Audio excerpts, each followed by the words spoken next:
What is going down, everyone? It is time for the hype, episode number 175. Hope everybody's doing well out there. We got a lot of topics to discuss. Make sure you follow us on Mojobreak_com on Twitter, as well as Mojobreak M on Twitter for our Mojobreak Media channel as well. We're going to talk some Series 1 2021 tops. We're going to talk when to sell. We're going to just have a discussion because when is the right time to sell? Cards are going up. Maybe you have a card you bought a year ago and it's up, 5 times the amount you paid. When's the time to sell? So we're going to discuss that, as well as some NBA rookies that are not the big three. Like, can you get a rookie on the cheap that's, a lot less than LaMelo Ball and has a chance to perform? So we're going to discuss that. Thanks for tuning in. We had a little bit of YouTube issues. We're actually fighting through some YouTube adversity issues at the moment. C-Rad, what's going down? How you doing, dude? What's up? I'm doing well. Hoops, baby. Hoops, you excited? Mm-hmm. How excited are you? New season. On a level of 1 to 10. Generally for me, Hoops is a pretty fun release. I love just the old school vibes of Hoops. I always have, but obviously we normally don't break a ton of it every single year, but it's always a fun time getting those rookies with their first NBA uniforms. Yeah, definitely. Yeah, what did you think of Hoops this morning? Thought it was great. LaMelo. Mm-hmm. His clothing is like 8 sizes too small. It's that young man. He needs to. You'll see what I'm talking about. Like it, Jordan Poole-esque on the shorts. Like the shorts are like up to here, and they're like super tight. And That's the new style. Nah, man. I'm more Short about shorts. like the Fab Five. But isn't that like I like my shorts like. Dan likes his pants beyond baggy from Miller's Outpost. Absolutely. and dude, Cut on the bottom. Yeah, man. I used to get huge. You know how they had beyond baggy? Like in size? I used to go huge. Oh. I think they were like 32 inches. Like they were. and yeah, don't get it twisted. I don't know if like a lot of you guys know, but Dan is a baller, so he did play a lot of basketball. He's absolutely. I mean, you can tell by my size. I was just in the key, posting fools up. Yeah. So Yeah, I mean, it looks like he's 5'6", but he's actually 6'5". Okay, first off, I'm 5'7". Oh, So you relax a little bit. added a couple. No, I Took a added couple away. one. I added one, but that's a big one. That's a big one. It's a big inch. But that does seem like the new wave, and like that they kind of like it kind of goes full circle, right? They always say fashion goes full circle, and back in the days, isn't that what the vintage players used to wear? Super short shorts. Yeah. Actually, so in this set, there's a Wilt Chamberlain. With the same type of shorts. Same type of shorts. I mean, literally, it's like we've gone back 40 years. Comes back around. Can't wait for those bell bottoms to hit again. You know what I'm saying? Absolutely. Bell bottoms already came back though. Oh, did they? They came back in like 2000 or late 90s, early 2000s. They faded right back away. Went right out of stock. Right out of stock. It was a few good years that women, like those bell bottoms, and some men too. So Definitely. Well, it is time for baseball. 2021 Series 1 Topps is coming out next Wednesday. And Topps has a rip party, and we are going to be part of it. So Tuesday, live on Topps' feed. Coverage starts at 3 p.m. Pacific. We're going to be part of the Breaker Showcase, where we're going to be competing against 3 other breakers to win the Platinum Box Cutter, which supposedly is pretty dope. That's they really talked it up on the Zoom call we had yesterday, that it's the end-all, be-all thing that you want to win. So join us live next Tuesday. We're going to have a big party here to usher in the brand new 2021 Topps. It is the 70th anniversary of Topps baseball, which is just awesome. Crazy when you think about it. 70 years of Topps baseball cards. Yeah. And for them to be, just kind of stick with it and still be in demand is pretty phenomenal on their part. So Vegas odds came in on who's going to win the Platinum Box Cutter. I think Mojobreak is minus 1,200 at this point. Oh, so you might want to take that. Take that bet. minus Minus 1,200. 1,200. So we're heavy favorites. Heavy favorites. Heavy favorites. Heavy favorites. Heavy favorites. Well, we need to swing that bet the other way. No, we're like minus 1,200. I think. We're the underdogs, dude. No, we're the favorites walking in. We're favorites coming in. I think Real Breaks is like plus 800. Bomber Breaks is like plus 1,000. Rich is like plus. He's the 40, underdog. 40,000. He's plus 40,000. So it's gonna be tough hill to climb. Tough hill to climb. 40 to 1 on your money if you bet on Rich. 4,000 to 1 on your money Oh my God! You win. Yeah, you basically bet $1 on Rich, you get $4,000. I might take a Conor McGregor fall here then and put my money on Rich. It's a possibility. It's a possibility. I might cover all my bases in the bets. No, not really. You can't place the bet. Yeah, there's no Vegas odds. That's yeah. a joke. But yeah, I just want to say that we're pretty much going to win. We don't want the FCC. Just trying to figure out where we're going to put the platinum box cutter. I think it's like the Stanley Cup. So basically, I'm going to take it home. Show it around town. Well, I can't, but when everything opens up, maybe I'll show it around town. Show it around your house. Show it around my house. Let my wife check it out. I'm like, check out my platinum box cutter. Look what I've accomplished in my life. That would be dope, man. Conrad will be able to take it home. Yep. Just show it off. So, and Cody can take it. we are also looking forward to the great rookie class that is coming in for 2021, and we're going to do a giveaway. We're going to actually give away a box of Topps Hobby for you guys that comment on this on Mojobreak Media with what your favorite rookie from the set, like which rookie are you looking forward to collecting out of this set? There's a good amount of them, so I'm interested to see like who's picking Adele, who's picking Mountcastle. So we're going to be giving that away based on the comments of our Mojobreak Media channel. We're also going to be giving away packs on Twitter and break spots and stuff like that as we usher in the 2021 Series 1 Topps. As you can see, the design here, which they've been floating these images out, it has the border. It's got some things going on in the bottom. I'm a fan. I'm looking forward. It's got the 70th logo as well. It's some good looking cards. Dan, I know you loving it, bro. I'm loving it. Dan's a border guy. I'm a border guy, and it's got borders, and I'm a big fan. I'm excited for it. I mean, last year we did the Rip Party. It feels like it was a decade ago, but this is going to be a different experience for everybody involved. We're going to be able to take our time. We're not going to be trying to get through 25 cases in like 3.5 hours. That was intense for you. You guys. should have been there. I know. And then the computer broke right ahead of time. Just somebody watching from the outside, that seemed very intense. Typical Mojobreak fashion. We get there, we get set up, and computer doesn't work. And yeah, kind of like what happened. Kind of what happened before 20, the show 20 today. minutes ago for the hype. But if you're looking at some of these rookies here, I think these are the big four, at least coming out of the gate. You got Joe Adele, Joey Bart, Ryan Mountcastle, and Alec Baum are going to have their first rookies. If you're new to collecting, the flagship Topps, which means either the Series 1, the Series 2, or the update, has been, it's really gained popularity. It tends to be the one of the rookie cards that everybody wants. You can look at the 2011 Trouts. You can look at the Fernando Tatises, and those things seem to be going up by the month as it becomes one of the most valuable cards of said player. So we've got this rookie class. What are you most excited about with these four guys? I know you love Mountcastle, but who do you think, if you were given these four options, who are you collecting, Dan? Mountcastle. No, I've been collecting Mountcastle for 4 years. So you're going to get in on Series 1 2021 and get some Mountcastles. I'm trying to do Orioles, pick your team. Nice. And then obviously Joey Bart. I want to see more out of Joey Bart this year. And you know how I feel about Joe Adele. Yeah, I like Joe Adele. I love Joe Adele. Dude. His cards kind of went down a little bit as Bowman's, so he's got a chance to really erase that. That catch that went over the fence last year. I can't remember a Series 1 that had this many what I would consider top-tier rookies out of the gate. Like, really good, young talent. Yeah. Usually it's like one or two guys, right? Usually it's one or two guys. Like, I can't remember. I mean, this is loaded. It's loaded for rookies. Yeah, I think Topps they had a chance to do more rookies and update, but I think they were like, you know what, 2021 is going to be a full baseball season. We've got all these guys. We're not going to put that much in update, and I think they've got to pick and choose who they're going to put in Series 1. And you have the 70th anniversary, which you're going to have those Easter eggs. You're going to have those 25 golden tickets that are in there. You're going to have those special SPs. It's just a bigger release for them to hold out some of the rookies, and I think you're going to see that with this release. And it's going to be fun, so definitely join us on next Tuesday at 3 p.m. Pacific, 6 Eastern on Topps' feed. We're going to be breaking.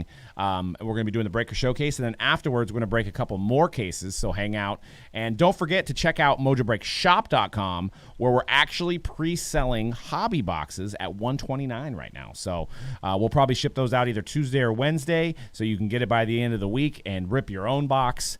So yeah, I mean, it's what, $20, $30 cheaper than some of the online retailers, so we're offering it at a special pre-sale price for the hobby version. We'll be breaking mostly the jumbo version, but if you want to break your own update box or your own hobby box, definitely go to MojobreakShop.com. So we're going to get into the next topic. We're going to talk a little hoops. We talked about it a little bit at the beginning of the show, but I want to dissect some of the rookies that aren't named LaMelo, Wiseman, or Edwards, because I think that's the three that everybody's kind of going after. What do you think? Before we get into those, what are your thoughts, C-Rad, on these three main guys?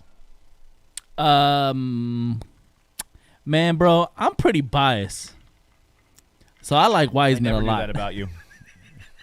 What do you mean? I love Wiseman, man. He's already, like, for us, he's learning every single game. I know he just got injured. He's been out he's been out a couple games, but for me it's Wiseman. I know LaMelo's been balling out, triple balling out. So Anthony Edwards seems like he's taking kind of like a little step back in terms of like people like talking about him. Learning curve. But them Timberwolves, they ain't doing well, and they hold our unprotected pick. So you do a little bit better. Yeah, for our protected pick.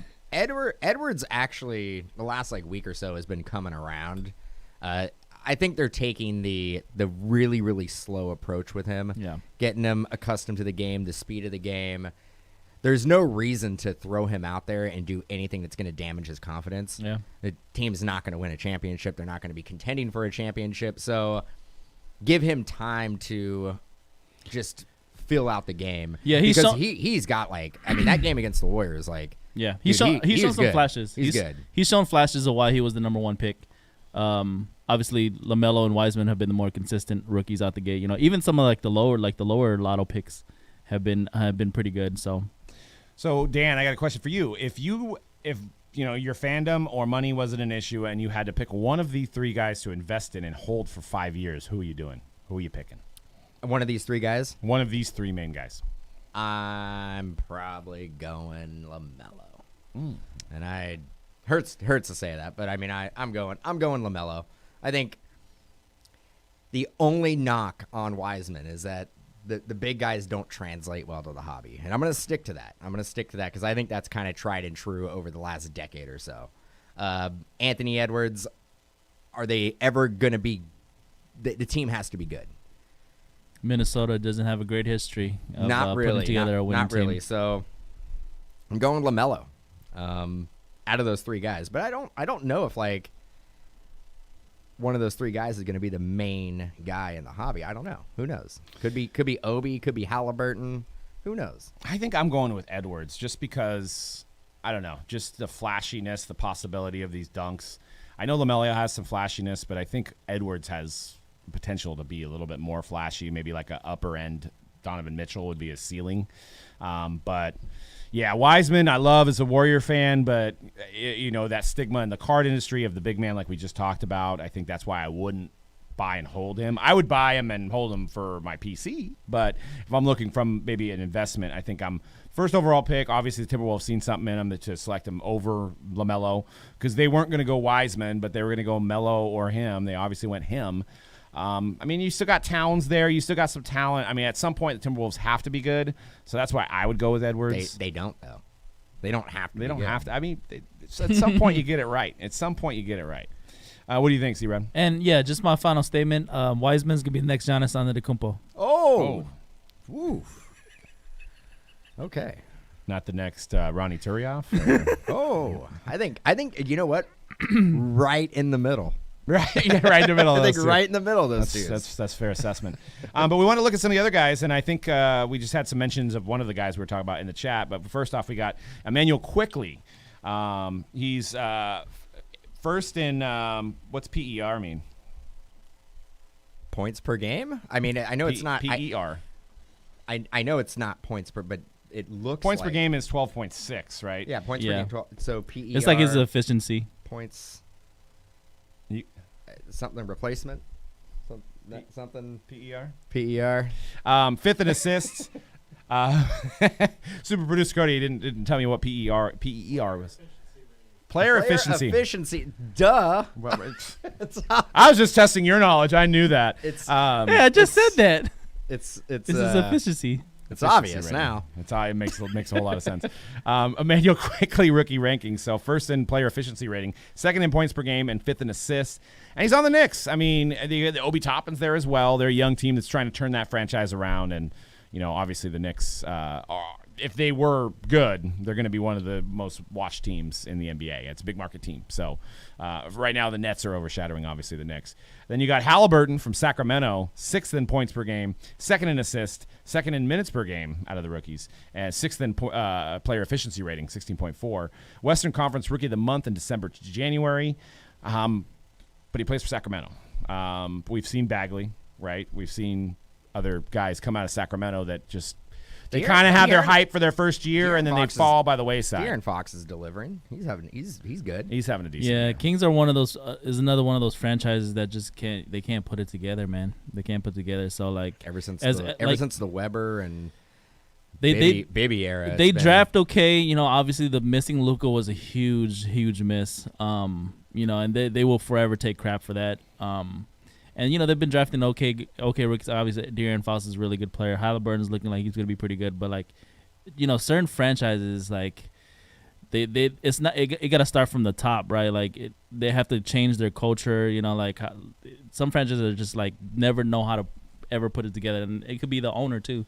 So who knows? Would you rather have a rookie that you collect on the Timberwolves or on the Kings? Ooh, Kings. Kings. I would say Timberwolves, bro. Oh. I would say Timberwolves. I think I got to go with him on that because at least when Wiggins, people collected Wiggins, people collected Towns. You just don't maybe De'Aaron Fox is the only guy. And in recent memory, they had obviously one of the best players of all time in Kevin Garnett. So that's something that people remember, right? With the Kings, it's like Kevin Love. Kevin Love. With the Kings, it's like. Yeah, they remember the early 2000s team that competed for a few made a few runs, but yeah, dude. Well, better yet, the Hornets or the Timberwolves. Would you rather have your rookie on the Hornets or Timberwolves? Yeah, that's Hornets. Hornets. Jordan. But what have the Hornets done? Besides, well, for one, the franchise has moved around a lot. They have Jordan as their owner. That's what they've done. Put him out there. He might be able to start. Have him play. So, and then you got some other rookies to kind of keep in mind as well. You've got Bain and Tillman, Cole Anthony, and Isaac Okoro as well to kind of think about as well. One thing to consider that we've talked about on multiple podcasts is these guys did not have summer league. These guys did not finish their college season. So you're probably not going to see a lot of these guys catch up to the NBA game until probably after the All-Star break, right? And then even then, maybe not even in their second year. So it's unlike any other year where maybe the prospecting part of it is going to be a lot of fun because there's a lot of these guys that are going to fly under the radar, like these guys mentioned here, with your Quickly and your Halliburton. So it's going to be an exciting season. Any rookies that you've seen that you're like, man, he's under the radar? Quick question. Quickly was a second rounder, wasn't he? So he wasn't even in the first round, I don't think. I believe so. Yeah, so that was a good pickup for the Knicks. Any rookies that I've been impressed by other than Precious? I know the Heat fans love him. And then there's that kid from the Pelicans too, right? Kira Lewis. Kira Lewis Jr. Yeah.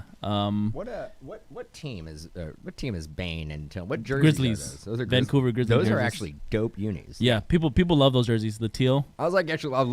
The I'm teal dude, colorway, and then even the white and teal look sick. I'm like, those are dope. Mm-hmm. But bro, it's early in the season. Not too many rookies have been. Me personally, other than maybe LaMelo, you know what I mean? Like, he's really been putting on shows.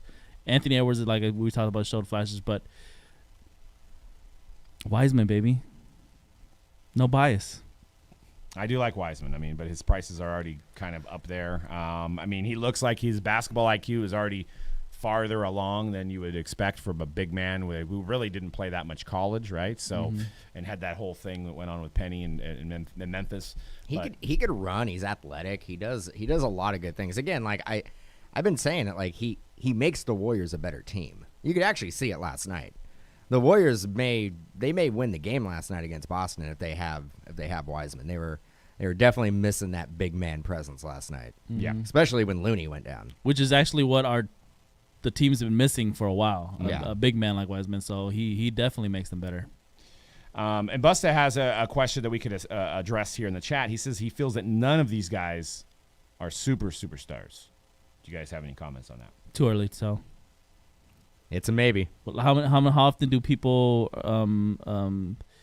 how often I think you could actually make that argument about every rookie class? every rookie class. You can make that argument about still the 1920 rookie class. You can't say that, like, Zion's great, but you can't be like, well, he is an NBA superstar.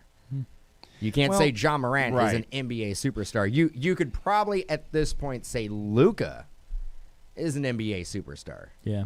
Well, I think the difference is, and it goes back to what we've been talking about, I mean, you go back to the 1920 rookie class, and obviously Zion was talked about during the 18-19 season.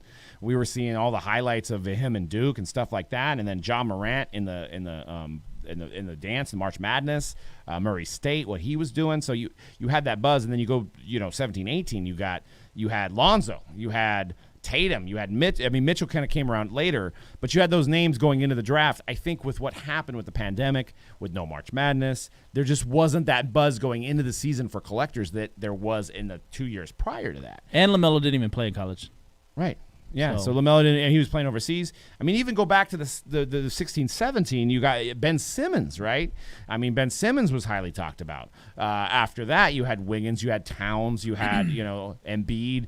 There was always some buzz, and I agree with Busta that I don't feel like there's the buzz, but I think there's going to be some superstars out of this draft class. There always is. There's always at least one or two out of each draft class. There always is. It's just which one's going to be the right one. I agree. There's no buzz. No buzz out the gate with a lot of these rookies, but there will be somebody that emerges. Imagine if there was buzz. What would Donruss be? $2,000 a box? I mean, it's $1,200 a box. Exactly. That's what I wanted to point out next. It's like no buzz. I mean, it's coming off the hype of last year. Obviously, 2020 was a crazy year for the hobby. No buzz, and hoops is still a $400 box. Yeah, I mean, $450. $450 at most shops. We've been running some pre-sales on it, and I can't believe the demand, to be honest. I honestly did not expect. I mean, we had a little bit of buzz on the contenders draft and the Prism choices and all the college uniform products that already came out. I mean, we were actually doing a lot of flawless and NT collegiate too, and immaculate collegiate. But this first uniform NBA product in hoops, I didn't expect what's going down. Yeah. So there's obviously a lot more demand in the market this year than any other market, even with no buzz rookies, exactly, who don't look like superstars yet. Exactly, and it always follows suit. You can't afford a Ja, you can't afford a Zion, you can't afford a Kobe, you can't afford a Jordan.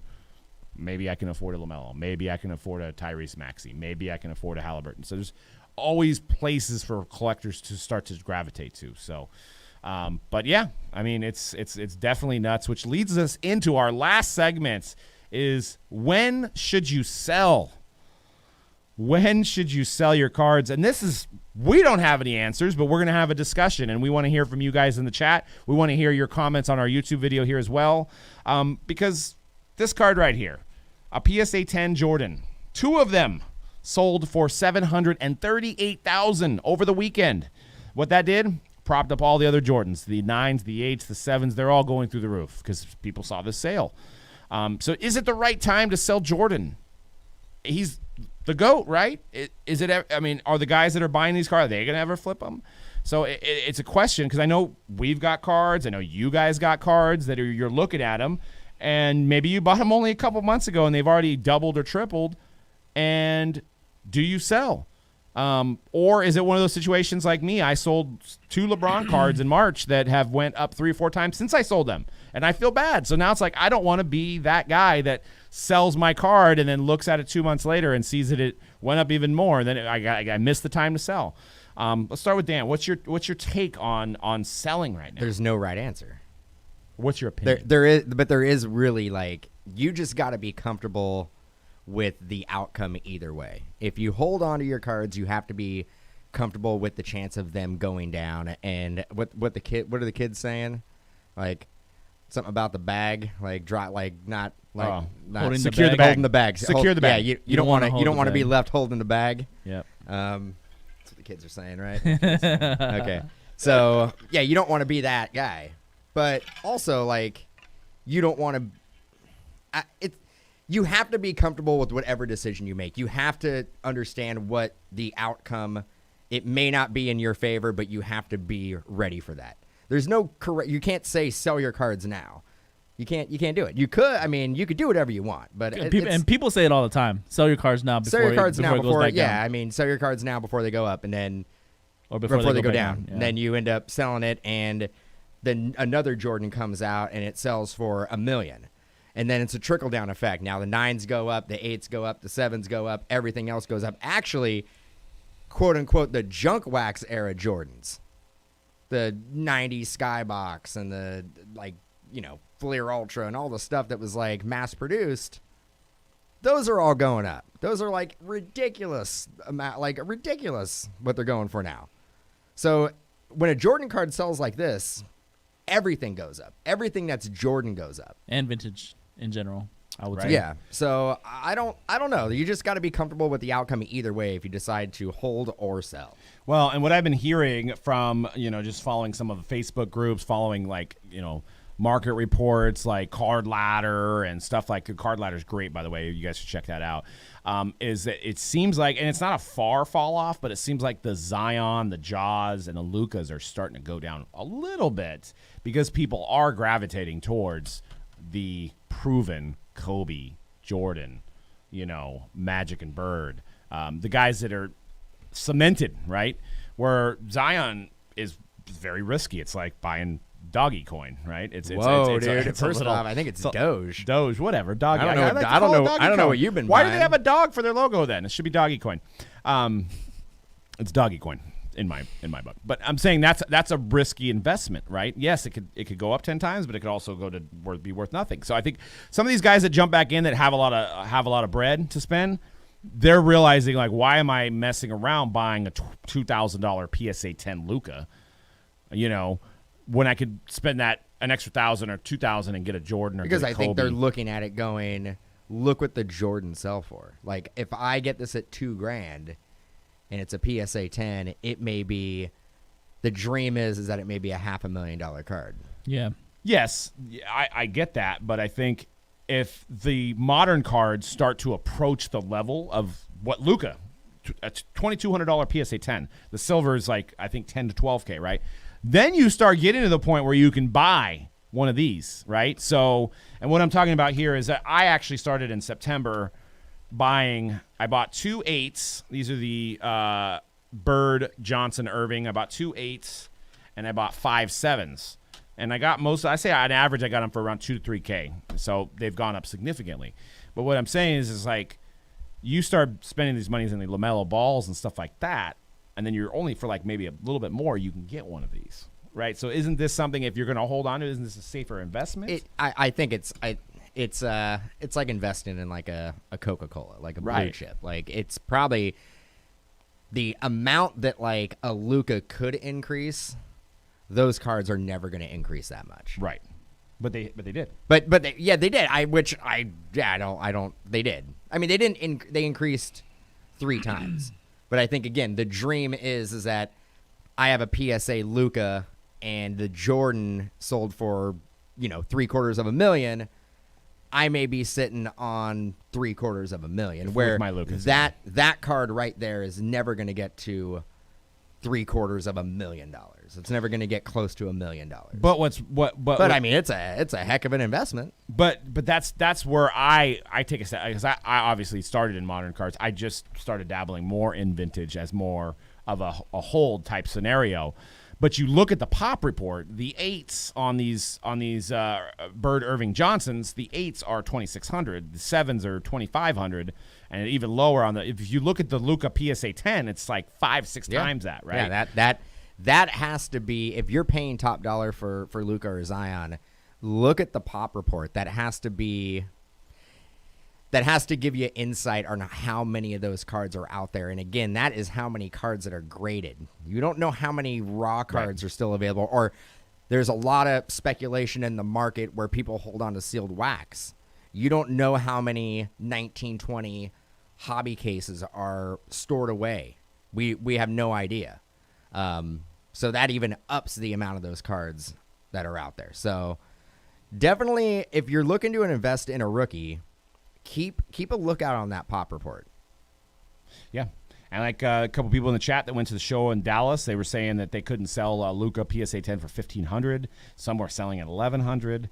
So, I mean, I obviously Luka hasn't played bad to affect that. It just the pop report is concerning when guys start to liquidate what they have, and there's so many in the market. It's going to cause it to possibly go down. Now that might be a good time to buy though, because if Luka makes it to the finals this year, or Luka wins an MVP this year, those cards are going to go up. They're going to be back to probably above where they were. But it's a risky scenario. It's where something like this, these guys are retired. They're not going to do anything to hurt their value going forward. Well, the other thing, and going back to that vintage card, different game completely. But look at the pop report on that card. There's not a lot of 10s. That's there's only 24 10s. Yeah, I was gonna say. I'm like, there's 24 10s. 24 10s. There's 24 10s, but how many Luka PSA 10s are there? Like 4,500? Something like that. Yeah, something like that. So yeah, something to definitely consider. And you can look at these this Trout. So a little bit probably some market manipulation going on, but the Trout. Most recently, on eBay, there was a Trout update that sold for $10K, and then I think another one that sold for $9K, and then another one that sold for like $9,500, which literally doubled overnight. I mean, actually, might have tripled, right? I think they were like $2 or $3K.